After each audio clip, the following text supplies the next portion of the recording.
Study hub academic কেয়ারের HSC 2025 ব্যাচের শিক্ষার্থীদের বিদায় সংবর্ধনা অনুষ্ঠান সম্পন্ন হয়েছে। শনিবার কক্সবাজার শহরের একটি তারকামানের হোটেলের হল রুমে এই আয়োজন অনুষ্ঠিত হয়।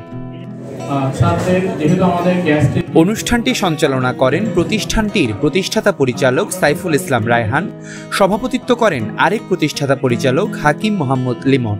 আমাদের স্টুডেন্টের মধ্যে হচ্ছে আমরা চেষ্টা করি প্রত্যেকটা বিষয়ে এমসিকিউ সিকিউ আকারে, এবং আমাদের প্রতিটা বেসে লিমিটেশন হচ্ছে 25 জন। আমরা 25 জন বেশি স্টুডেন্ট নিই না, কারণ আপনি যদি 25 জনের স্টুডেন্ট নেন তাহলে হচ্ছে একটা রুমের মধ্যে আপনি দেখতে পারেন কোন স্টুডেন্টগুলো পারতেছে বা পারতেছে না, কার কোন সমস্যা। আমরা সর্বোচ্চ দিয়ে চেষ্টা করি। স্টাডি হাব 2 বছরের জন্য না, ওরা 2 বছর আমার কাছ থেকে পড়ছে, এই 2 বছরে দিয়ে সব কিছু শেষ করতে চায় না। এই স্টাডি হাব তাদের জন্য সারা জীবনের। এটা হচ্ছে লিমন ভাইয়ার স্টাডি হাব, এটা হচ্ছে রায়হান ভাইয়ার স্টাডি হাব। ওরা যখনই আসবে, যে কোনো ক্লান্তি লাগবে ওরা আসুক না কেন, আমরা তাদেরকে সাপোর্ট দেওয়ার জন্য সর্বোচ্চ চেষ্টা করব। অনুষ্ঠানে প্রধান অতিথি হিসেবে উপস্থিত ছিলেন কক্সবাজার সরকারি কলেজের সহকারী অধ্যাপক সালাউদ্দিন।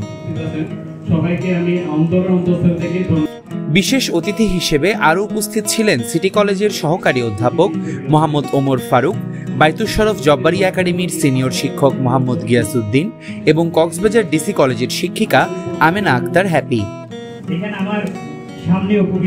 অনুষ্ঠানে অতিথিরা শিক্ষার্থীদের ভবিষ্যৎ জীবনের জন্য শুভকামনা জানান এবং শিক্ষার গুরুত্ব নিয়ে মূল্যবান বক্তব্য প্রদান করেন। বাচ্চাদের মতো বসায় অনেক গল্প করে আমাদের মনোযোগটা ঠিক করে তারপর পড়ায়। আমরা দেখি নাই যে আমাদের ইচ্ছে হচ্ছে না, আজকে তোমরা চলে যাও, এটা আমরা কখনো দেখি নাই অথবা বলতেও পারবো না। News desk, TTN।